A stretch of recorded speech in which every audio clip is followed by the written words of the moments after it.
finks. Those idiots, the slobs out there. Oh, boy. What a drag.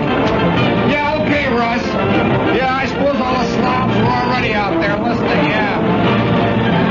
Boy, there's no more. What a collection of rat finks. Yeah, hey, Russ. Yeah, okay.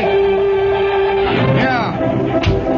Oh, boy, enough of this slobby as a bunch of radio listeners, right, Russ? Yeah, okay, man. All right, we'll see you in about 10 minutes. Yeah, okay.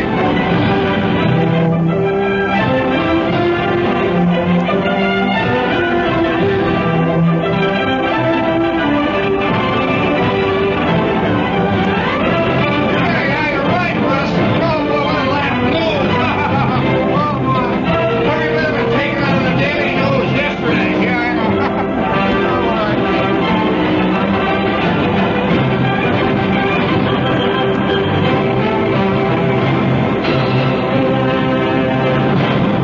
Well, good evening, radio listeners and fans everywhere.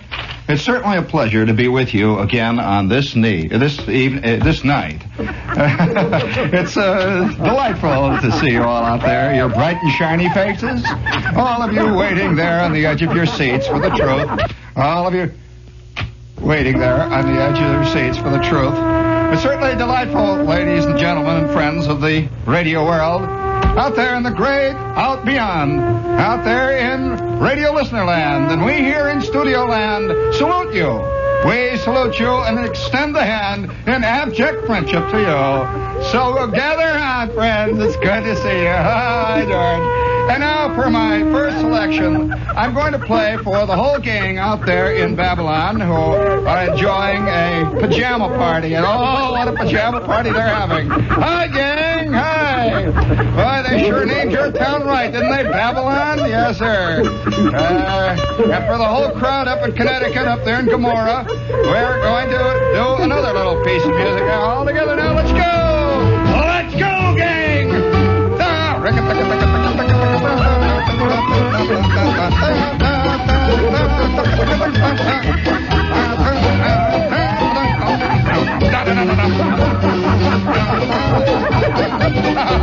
Yes, it's a pleasure to see you tonight now, and I want you to all sing it out. Sing it right out. The Stars and Stripes forever.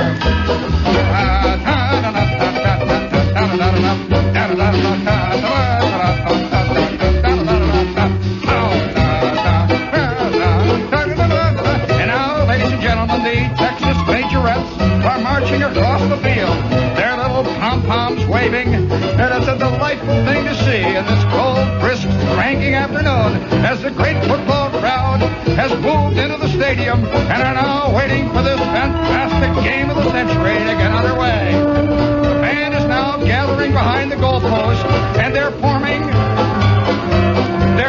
letters out there, ladies and gentlemen. They're forming letters out there. What kind of a band is this? Ladies and gentlemen, I don't know how to tell you this, but the university band has just formed a fantastic word out there on the field. And the football players now are doing what appears to be, it appears that the football team now is lining up out there doing some sort of an obscene dance.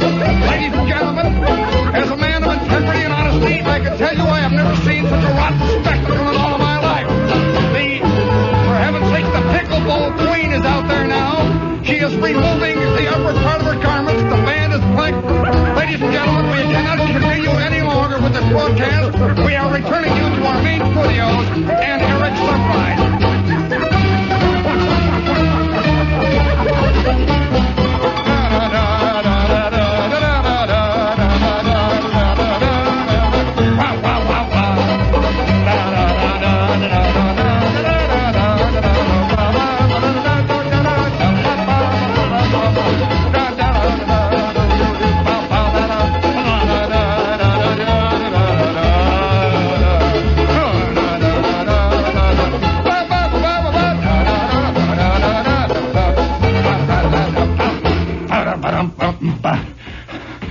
Oh, it's very exciting.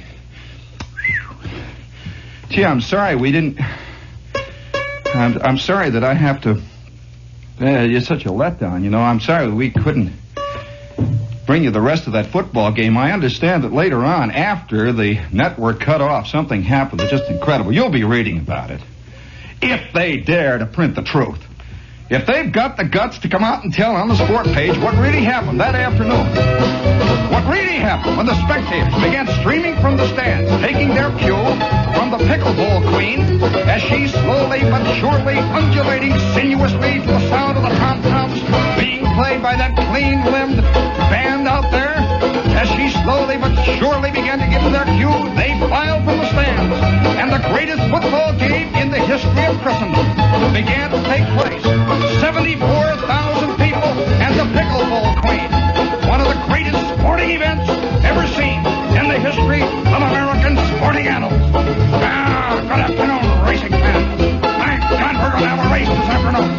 They're being paraded now past the post, and all the bettors are beginning to make their choices, ladies and gentlemen. They're parading now past the post, and they're taking it down towards the quarter pole line, where they will be put into that starting stall for this, the greatest of all classic races. And now, ladies and gentlemen, as we are getting ready to go ahead with this great race, this classic race of all time, we pause now for one brief 60-second word from our sponsor, Instant Whoopee.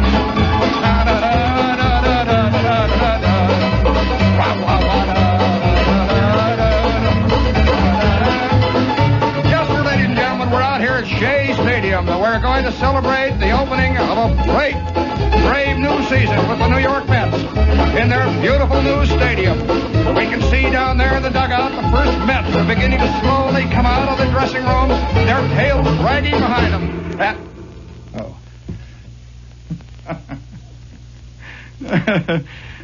You want to hear a little more of that? What's going to happen next season? You don't want to hear anymore. Well, that's probably just as well. Keep your dreams. Keep them all there. Woo-hoo. I don't know whether I ought to tell some jokes tonight or what. Would you like me to do my famous tap dance? Or do you want me to tell you my famous, Yeah, I think I may do that. Do you want to hear a little more about that? Oh, you want to hear about... all right, ladies and gentlemen. All right, bring it up there. Ladies and gentlemen, tonight we are privileged to witness one of the greatest hockey games in the history of the ice rink arena. Yes, this is a thrilling sport, ladies and gentlemen. And those of you who have never seen ice hockey, you have never seen real sport. Real mayhem, real action, every minute, every second of the game. And now the Red Wings are skating out on the ice, and the Chicago Blackhawks are coming out on the ice. We can see them coming out with the left hand. The goalie is carrying a large club, and it looks like the forwards are now mixing it up. Here comes the defenseman of the Red Wings in. My God, this is the game. There goes one down, there's another one. Here comes, you can hear in the background the sound of the sirens coming closer and closer. There are over 400 spectators now mixing it up back of the press box. I'll be back in just a minute while I get this swab behind me right in the mouth. I'll be back in just 60 seconds. All right, you wise guy.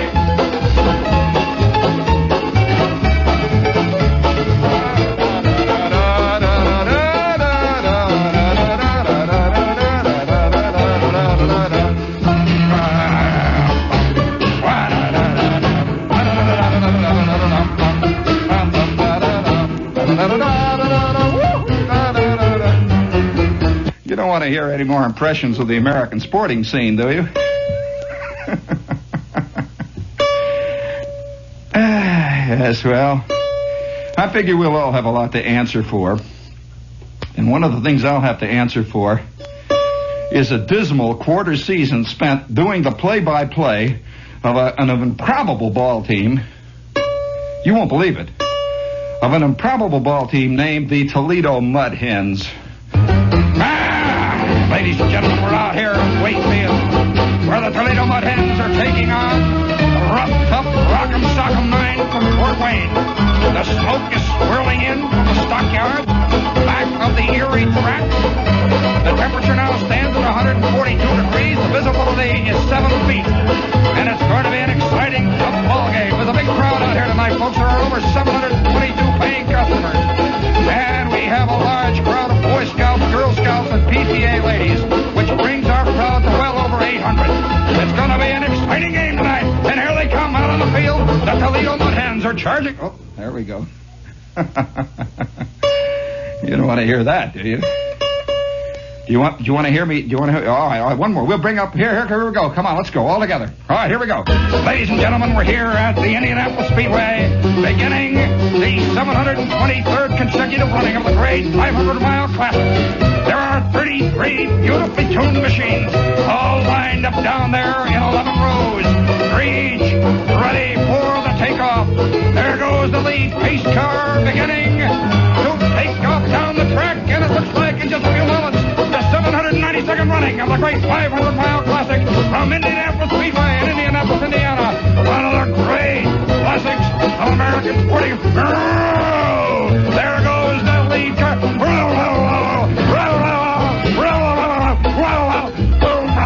Ladies and gentlemen, three cars have just crashed into the slam. There are over 2,500 spectators. One over, killed. Look at that one. Oh, boy, what a race. Fantastic, ladies and gentlemen. There have been 720 deaths already, and we've just gone into the third. Coming into the third. Yes, ladies and gentlemen.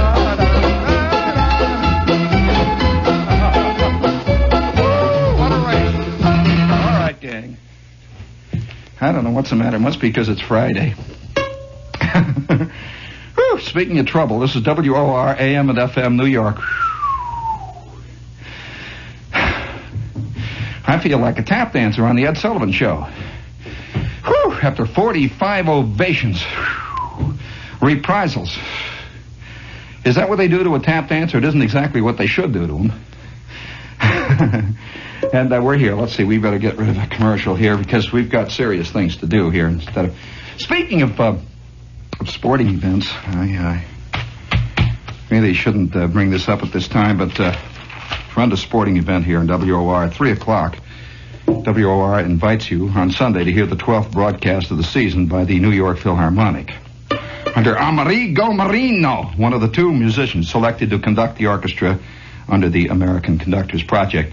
Amerigo Marino under the American Conductors Project. So, we'll be here. Hey, George, you know, sometimes I feel like my knee is getting the best of me. Oh, that's Sunday. They're going to play Rossini Sonata No. 3 in C major, Hindemann Symphonia Serena, and Beethoven's Violin Concerto in D major. And the special guest star will be Freddie Martin. And, it's very good. He plays the timpani, the piano, and a lot of things. Sings. And we'll be here until the important stuff happens. Speaking of the important stuff and things of that nature, here we have just a few minutes. And we better get with it. We have with us tonight the pottery of all nations. And if you are getting desperate, Dad, and desperate in the way of gift things, and there are many of us who are, I would like to highly recommend the visit to Pottery of All Nations. It is, Pottery of All Nations is literally the name, and that's what it means. Tremendous collection of imported stuff from all over the world. A lot of imported stuff that, well, we just don't even talk about on the radio, but they've got a lot of wonderful things down there. And this is on Sheridan Square. And they're open Saturday, and they'll be open very late Saturday. So if you are coming to New York to make the Christmas shopping scene, be sure to visit the Pottery of All Nations. Beautiful stuff, and it's from all over the world at prices that you can't believe. This is Sheridan Square. There's one at 64th and Lexington on the Upper East Side, and one in Jersey at Route 4 in Paramus. And a lot of your problems will be taken care of there, as well as a lot of your cash, which can be problems. All right, okay. I'm not going any further. I will continue here, don't worry. Any sport fans out there want to hear my famous impressions of other American sporting events? All right, how about this one? All right, here, let's go again.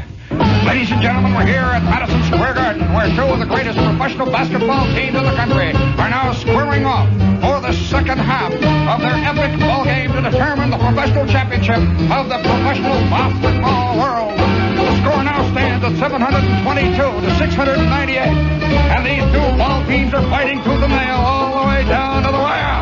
There isn't a ball player on this team. Here they come out there. The Boston Celtics are knocking the others. Not a ball player on this team that is less than 23 feet high. The New York Rangers, fielding a hockey team last season, have now decided to give that game up and go into basketball.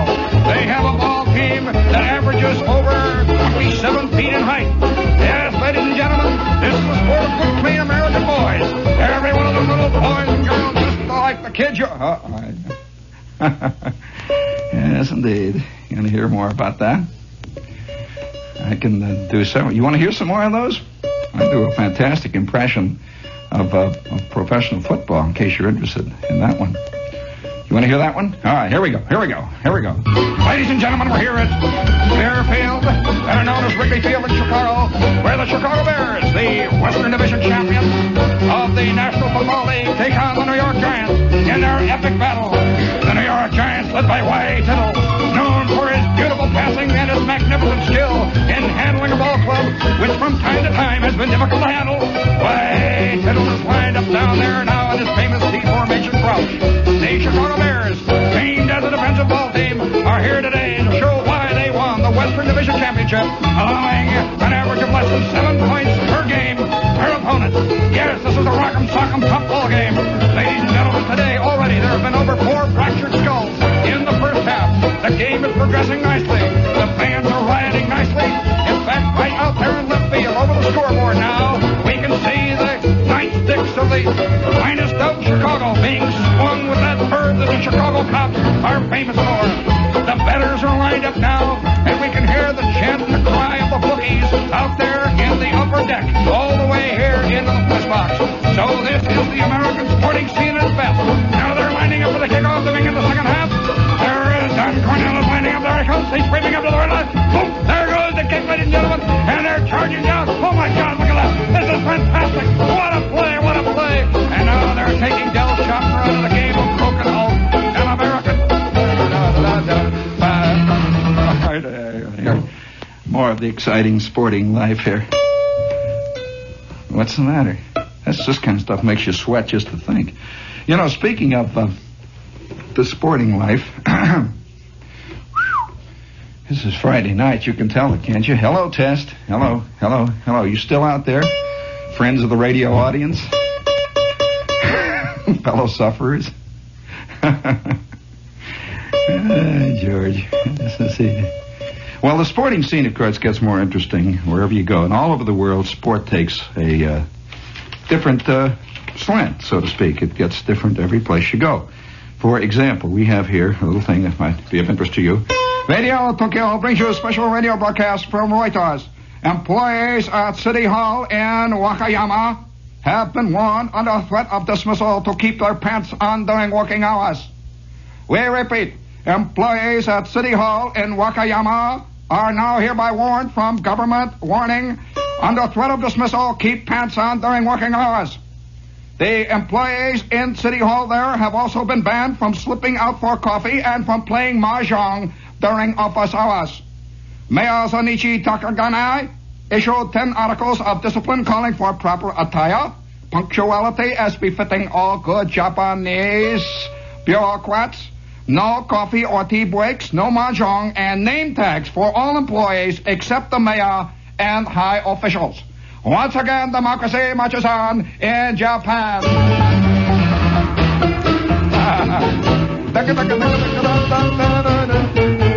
I kind of like the idea. You know, I think that's going a little too far, this business of no pants. Not allowing the guys to, that's... So obviously sport takes a different tack in these other countries. And to kind of show you that...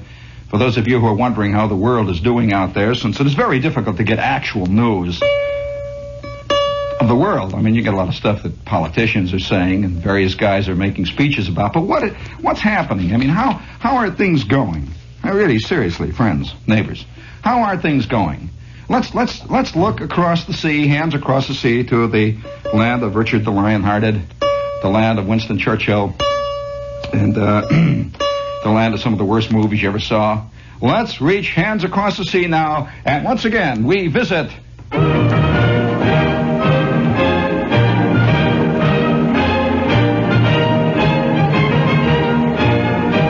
evening, ladies and gentlemen. The British Broadcasting Corporation, in conjunction with the Associated Press, brings you once again, for the Imperial Majesty and for those colonials and those British subjects overseas, a salute to England and English attitudes, and Englishmen everywhere.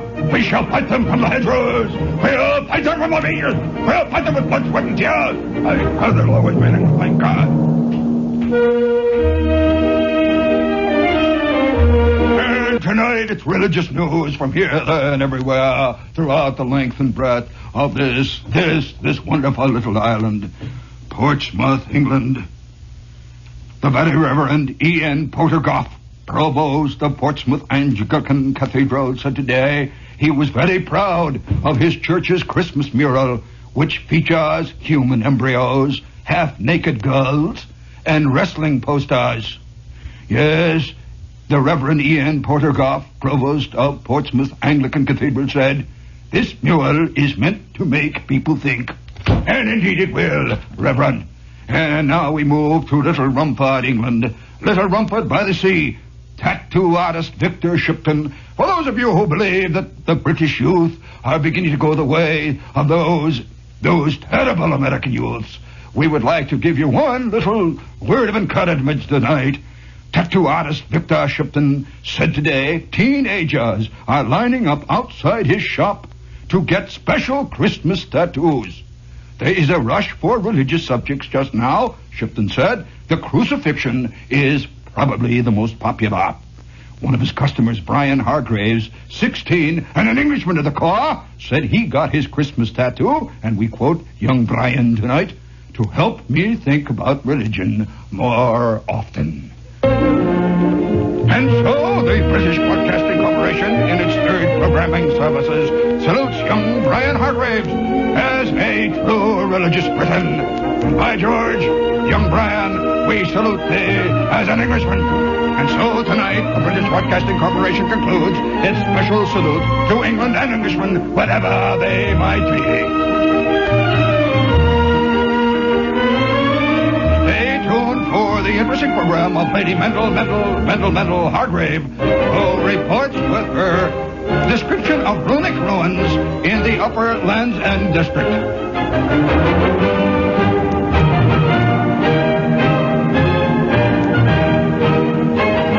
All right. Do you know that my hand is extended to that kid. That guy with the tattoo. Should I really tell you tonight about my experience with the tattoo artist and about the time I made the big plunge, or came so close to making the big plunge that even now, believe me, my ears sweat when I think about it. Oh boy. You know, I'll tell you, have any of you ever out there, and this is something probably most women will never quite understand, but have any of you out there ever had the vague, little sneaking, vague desire to get something printed on your epidermis? Huh? Never? Come on, don't give me that jazz. What are you talking about? That is not true. No, nothing so clear that you can put it down and say, yes, I remember one Wednesday in the fall of 1957, I decided, yes, perhaps it would be nice to have an anchor on the back of my head. No, I'm not discussing that specific moment. Have you ever had the vague... I wonder, do women understand this? They do. Oh, come on, that's not true. I can't believe that women understand the... Very few women, as far as I know, ever get tattooed. Very few. And yet a lot of men get tattooed, and it's very difficult to explain it to women. I'll tell you it is. And it's, well, it doesn't stop there. It's difficult to explain it to yourself after you've done it. And I'm not talking about the little thing where you write your boyfriend's name on your wrist or that kind of thing. I'm talking about a magnificent smoke-breathing, fire-shooting out of the eyeballs dragon that's 2.5 feet long and extends from your second thumb knuckle all the way up to your shoulder blade, you know, with the tail reaching down somewhere near your waist. I mean, that kind of a thing. Well, no, that's a very, very peculiar thing, and one of those things which I rarely hear discussed in polite American society, and yet there is no question about it, but the urge exists. There was a guy who had a candy store near the Harding School where I once festered, who's had the greatest collection of cockamamies The greatest collection of these little things, that you put in the water, Ed, and you put on the back of your hand, and then you take it off, and you got the Grand Canyon there, in three terrible colors. It always looks like a bird at high altitude did something on you. But nevertheless, the thing is fascinating. And this guy is the only guy I ever knew, seriously, the only guy I ever knew who sold under-the-counter transfers. He had transfers like you wouldn't believe exist, I'll tell you. And the kids were buying them, and they were putting them in places where Mama wouldn't see. Like under their kneecap, behind, and had these wild things. And once in a while, a kid would be sitting in school, and he would pull up his knickers and show the chick across the aisle what he had on his knee, which, it caused a lot of excitement. I remember it during slow periods when Miss Shields was reading little Raggedy Ann and Raggedy Andy, and Joshua would be sitting in the back there, and all of a sudden up would come the knickers. And Esther Jane Alberry is sitting across the aisle, and all of a sudden there would be this picture, this wild scene, and she would look, and then there would be the, and Miss Shields would say, all right, pass the note, give me the note. Well, Joshua wasn't sending any notes. But I'll never forget the day that Miss Shields saw him. I shouldn't tell you that it was Joshua. Guess who it was? Miss Shields saw this culprit whipping up the elastic band on his corduroy knickers to show a rather interesting scenic description of it was an anatomical study is what it was, and he was showing this to a girl named Eileen Akers. When Miss Shields saw this strange, suspicious movement, says, "Come on up here." She said, "What have you got on your pants?" And with that, she looked, and that was the end of the scene. 3 hours later, Miss Shields was down at the candy store, and I understand that there was a great change of stock there. Oh, yeah, but the urge and the desire to have a tattoo put on your epidermis is a very strong thing. I'll never forget the time, though, that I came very close to having this awful thing done to me. And how it happened, maybe this might be a lesson to any of you who might be entertaining such thoughts. This is an educational broadcast, as you know, and we might not educate you in the Vietnamese problem, but there are other things closer to home. And this is exactly what happened. One night, this was in the Army. Most of these things happen when guys are in a hothouse or a wild or strange situation where there's no way at all to gain any kind of identity. You know what I mean by that? If you're in the Army, everybody's got that same suit on, and everybody's got the same look in the eye, and everybody's eating the same rotten French toast, and everybody's having the same fight and the same argument, and they're mad at the same people, and the blisters are in the same place on everybody, and so you walk around and you kind of cast around somehow, nuttily, insanely, for something that says, "This is me," even if the thing you're saying is, "This is me, and I'm rottener than anybody." You just look for something. Just something terrible. I remember one time I ran into a staff sergeant. Funny thing, to the lengths the guys will go to sort of put a tag on themselves, to identify themselves from the rest of the herd. I remember a staff sergeant one time that I ran into in Fort Dix, as a matter of fact. And this staff sergeant had the bunk above me. And every night, this staff sergeant, who'd been in the Army like 3 years, and he really did. This guy looked like a canteen. He was just completely GI'd and he was completely indoctrinated, and he looked very sharp, very, very, very official, Every night this guy would come in, and it would be about 8 or 9 o'clock in the evening, and he would very carefully take down his barracks bag, which was hung at the end of the sack. It was a double bunk, and he would untie this thing and bring it down, and he would open the bag.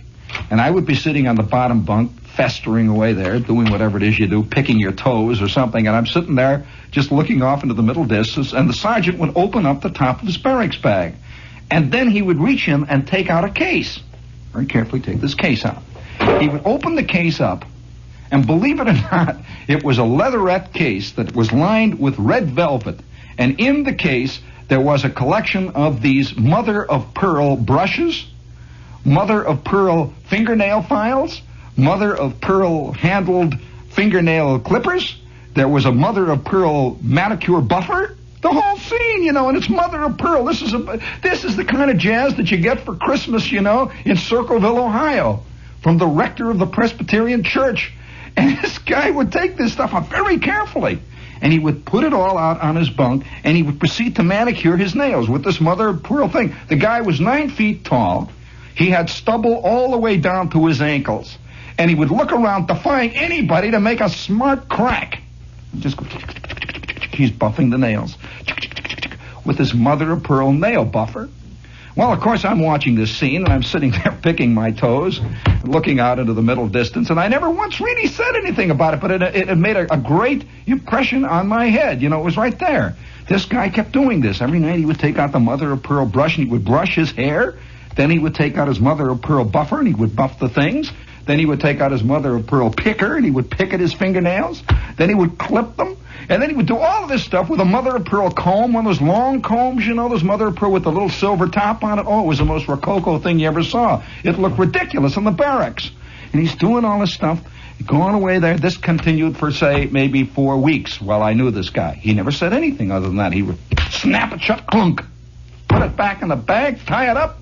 He would hang it up. He would go back up to the top of his bunk. He'd squeak down. He'd lay there. He'd nothing wearing his shorts, and that's all. He'd lay down, and you hear squeak, squeak, squeak, and he would pick up his copy of Spicy Detective and start reading. And that would be the end of it. Never say anything to anybody. He was the most GI-looking cat, though, that I ever seen in my life. And then one Wednesday night, he's not there. Just absolutely not there. I figure he's down at the service club, you know. That's it. I don't think anything about it. Thursday dawns bright and early. I get up, I run around, I squirt water on me and do all the stuff you do, you know, in the morning, yell and holler and get mad again all over again like I've been getting mad for the last 3 years. I get mad. No, I don't want to do it. Inside I say this, but I'm out doing it. I'm picking the chickens and scrapping and scraping and digging, sweating and peeling, doing all the stuff. And I come back to the barracks after another miserable day spent defiling the human psyche. And I come tromping in, and there's his bag still hanging there, and his bunk is clean, nice, hasn't even been slept in. So, you know, came in, went out, that's all. This continued for maybe 2 days. And Friday afternoon, I'm getting ready to cut out of that place. Boy, I'm going to get out of slam tonight good. You know, I got the pass, I'm getting all ready, and all of a sudden the guy comes down from headquarters. He says, hey, where's Sergeant Watanabe? You seen him around? I'd say, no, what? You know, what? He says, well, nothing. And he goes out, and the next Monday I am back from civilization, and I'm exhausted, broke, sweating, mad, my uniform's torn, I got mud all over me, and I got a bump on my head, you know, after the weekend, and I'm mad. It's Monday morning, my head is thumping, and my eyeballs are red, and the whistles are blowing, and I'm getting ready to go out, and I'm running through the barracks, and in comes this same guy. He says, hey, come here, Mac. And I said, what do you want? You know, he's a tech sergeant. What do you want? He says, when's the last time you seen Watanabe? I don't know. What do you mean, Watanabe? I don't know nothing about it. I don't know nothing. He says, when's the last time you seen that crumb? I said, well, how'd you put it that way? I guess last week, Wednesday or something. Wednesday? He wasn't in? You never saw him? I said, no. Will you cut out covering up, Private? I said, what do you mean covering up? I don't know the guy. What are you talking about? I even talked to him. Well, 10 minutes later, I'm down at HQ. And there's about 5 guys around yelling at me, where's this guy? He's saying, I don't know where this guy is. What do you mean? I don't talk to staff sergeants. What? And it turns out, it seems that old Watanabe one night had just decided he'd had it. And he took off for Nome or someplace, and that was it. Leaving his mother of pearl brushes.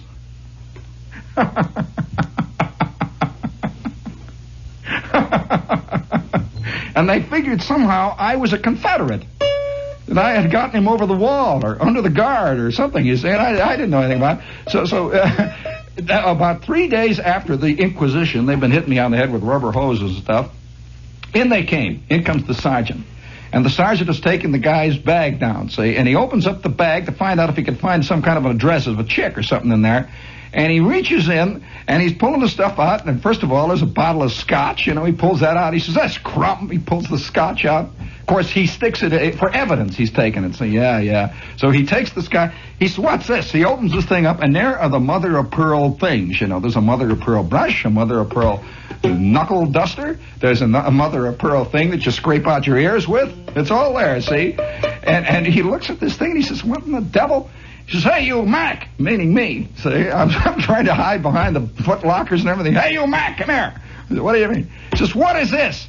I said, what do you mean, what is this? It's not mine. It's not mine. It's not mine. There's my bag over there. The bee bag's over there. He said, what is this? I said, what do you mean, what is this? He said, what is this thing here? And he's got the knuckle duster with the little leather thing, you know, that you buff your hands. I says, I think it's a knuckle duster or something you buff your nails with. Buff your nails! Oh, come on, will you? He says, what? Did Watanabe use this? And I says, yeah, I guess so. He used to. Did you see him using this? I says, yeah, he was what? What did he do with it? I said, well, he sat on his bunk and he would go like this, you know, and I said, come here, I'll show you. I'm blushing. He said, oh, yeah, well, okay, that explains it. And he grabs the thing, clunk, he goes like this. He says, boy, wait till the major sees this. And he goes clumping out in the general direction of headquarters. And I have no idea what fantastic evidence he had uncovered. All I know is one day his barracks bag disappeared. They rolled up his mattress. They took his blankets and his sheets, and that was the last I ever heard of Watanabe. And every day I would see this guy. I would walk past regimental headquarters. I would see this sergeant, and he would look out at me as if I was some kind of a Confederate, some kind of a guy that buffed his knuckles with a mother-of-pearl thing. Regimental headquarters. And to this day now, I can't look in these crummy shops along 6th Avenue, you know, where it says fantastic Christmas gift. Peroxylin, mother-of-pearl imitation, beautiful boudoir set containing one brush, one knuckle duster, one thing to clip the hairs in your nose, one thing to grub out the beetles out of your ears, one thing to comb your hair with, comes in simulated leather case with simulated red velvet lining. A beautiful Christmas gift for someone who is really special. All right, get it out there, gang. So you got the scene, see? Well, I'm festering in this place for a while, and this place it doesn't exist anymore. The place I was festering in, though. I wonder if any of you were ever at a place. Oh boy, was it terrible at one point. A place called Camp Wood. Does it still exist? Camp Wood, right outside of Monmouth.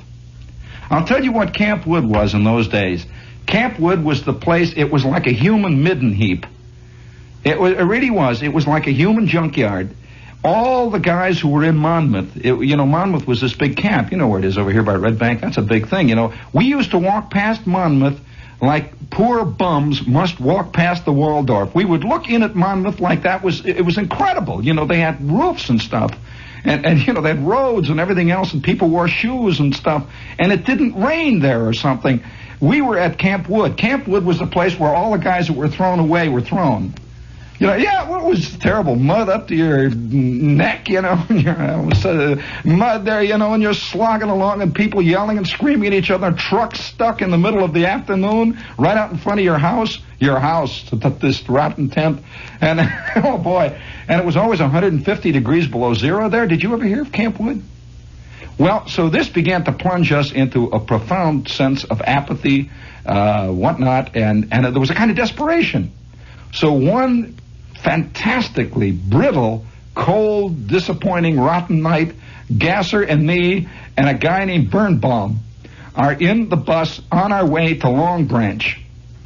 Yes, we're going to get out of here and we're going to make the Long Branch scene. And we're sitting there. We each have about $3.20 in our pocket, and we have 17 pounds of desperation. We have 45 pounds of irritation and about 95 pure gold ounces of complete apathy.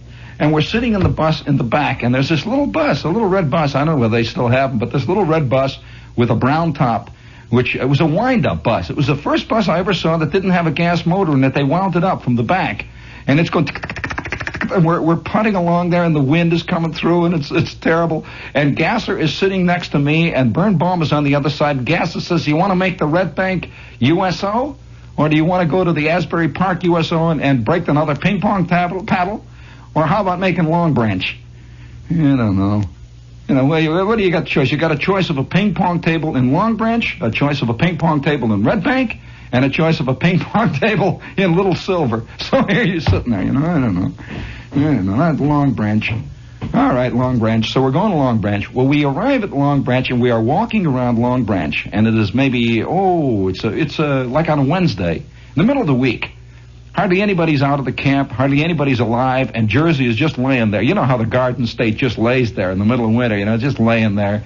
And we're walking around Long Branch. Well, now, Long Branch is an interesting place. During the winter, Long Branch has all the outward aspects of one of the more interesting funerals that I've ever attended. It's a very strange place. I mean, there is a note of genuine mourning in the air. I don't understand what it is. I don't know what they're mourning. Maybe the ocean or something. And so we're walking around. There is a little boardwalk, if I remember rightly, there. And there's a boardwalk there, and there's a couple of places where you can get spaghetti. And so we're just sort of scrounging around, and there is a sign. And the sign said, "Soldiers welcome." Well, we always, that was a funny thing. We always sort of woke up, "Soldiers welcome." And there was a little light in there, and there was a kind of warmth in there, and we saw about 3 or 4 corporals sitting in there. And it was Professor Zavarsky, tattooing artist, now in session. Well, Gasser walks past, and in the window of Professor Zavarsky's little establishment there, which looked like one of these places where they make keys here in town, he had a collection of various objets d'art which you could have hem-stitched on your epidermis at a reasonable price. And time payments could be arranged if you wanted a really extensive mural done for demonstration and for exhibition purposes. Well, we're looking in the window there, and Gasser says, with that Birnbaum says, "I know, Gasser." And I at the end said, "Yeah." I wasn't quite. So Gasser says, look at the chick there with the green tail. It's the one there that says Marie under it. It says you can get any name you want. I knew a chick once. And I'm envisioning this chick he knew somewhere out, some places. Boy, what a picture, I'm thinking about that. With the scales. And he says, she reminds me. Well, 5 minutes later, believe it or not, we are sitting in this place, and it is hotter than the hinges of hell. We're sitting in this place.